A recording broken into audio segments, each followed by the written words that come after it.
let's get one thing straight. We all love your typical fluffy hamster, boop-worthy snake, an adorable puppy that greets you with a wag of a tail and a smile. Well, uh, getting another furry friend is arguably one of the most warm and most happy feelings in the world. But what if I told you that one way of going about this is a little bit more harmful than it is cute? In this presentation, we're going to focus on mainly probably one of the most deleterious aspects of the pet industry, pet stores. And this will be looking at how animals live before they arrive at the store for purchase, after the arrival at the store and how they are actually living right before they're purchased.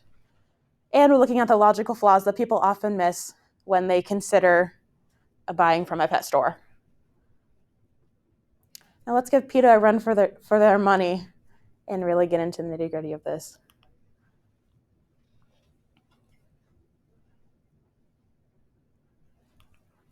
Yes, PetSmart, Petco, etc. All of these claim to do the same thing, care about animals.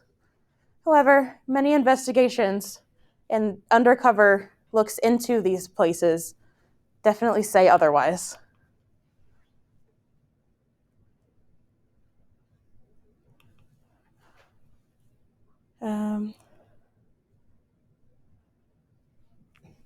In 2017, HumaneSociety.org published a diary from an investigator who went into,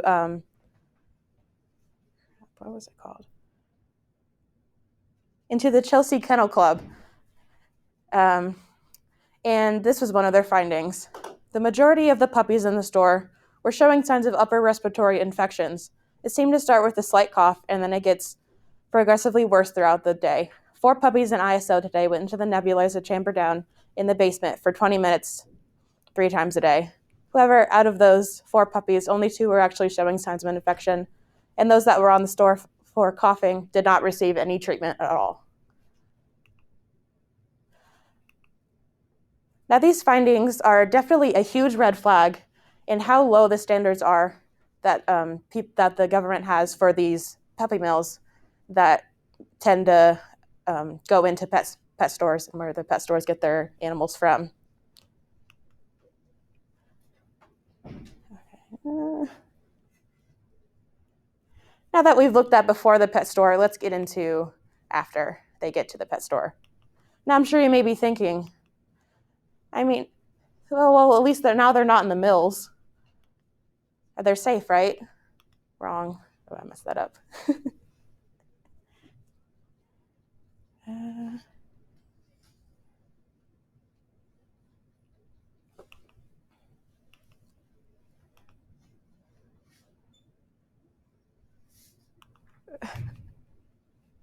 Now for this, we'll look at one specific pet store, Birdcage. I'm sure a lot of you may be familiar with it as it is here in Council Bluffs.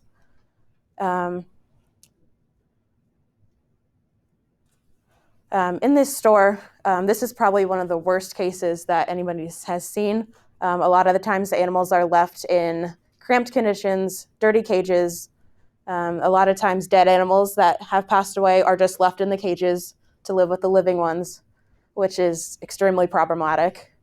But what I'm going to focus on today is probably a more personal one.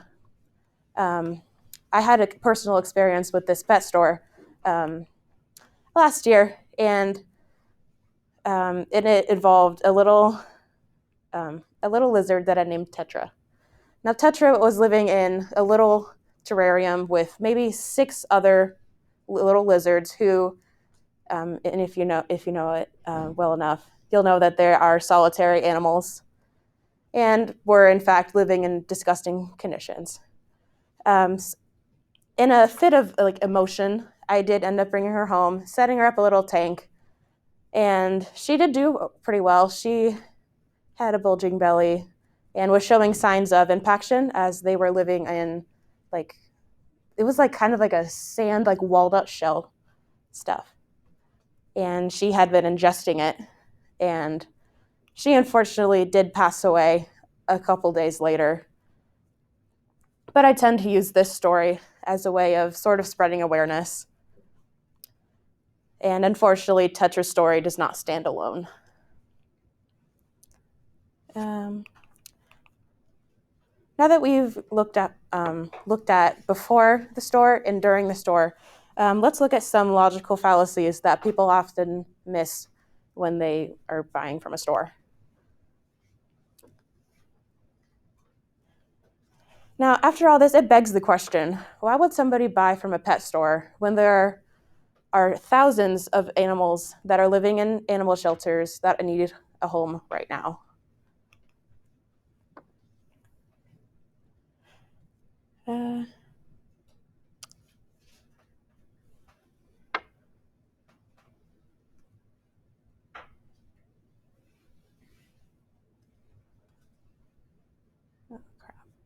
According to Pet Care Hospital, okay,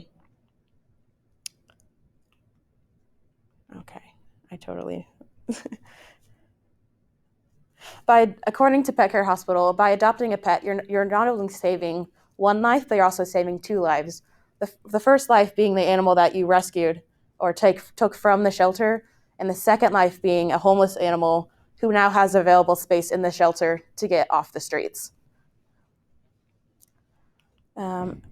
Another one is people often miss that because that shelters are more based on getting the animal to a new home instead of making a profit, as opposed to pet stores, you are saving a lot more money by adopting from a shelter as you would buying from a pet store. So it's really a win-win.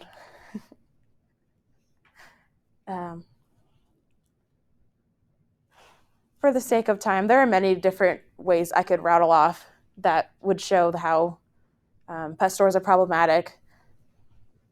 But for the sake of time, I may have to leave it at this and smell you later.